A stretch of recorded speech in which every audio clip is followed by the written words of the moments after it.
I shouldn't say no sympathy. I mean, human tragedy is human tragedy. But what we did was right. We did it in as defensive a way as possible from somebody who participated in, to a certain extent, in what happened. I can tell you that there was no lack of concern for human life, and I stand behind the operation 100%.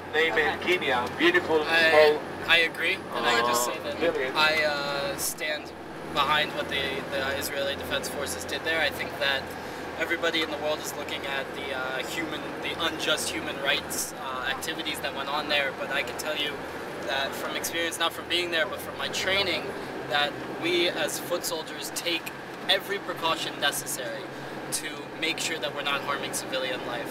Instead of, just flattening an entire neighborhood where we know terrorists are and flattening an entire building where we know terrorists are, we put our lives on the line and we go house to house, room to room, building to building, backyard to backyard, one at a time, soldier after soldier after soldier, putting our lives on the line every second so that we can make sure that we're not harming civilian life as much as possible.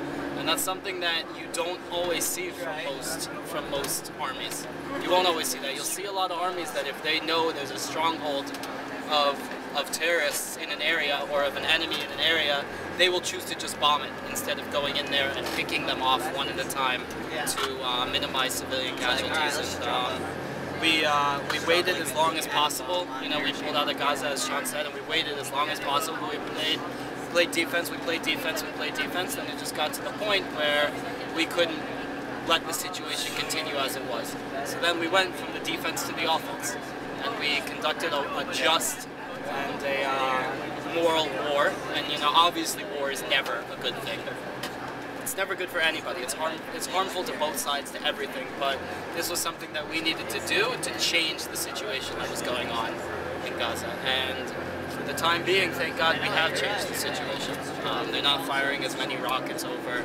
They're not as organized as they were before the war. We put an enormous dent into their logistics and into their soldiers and into the morale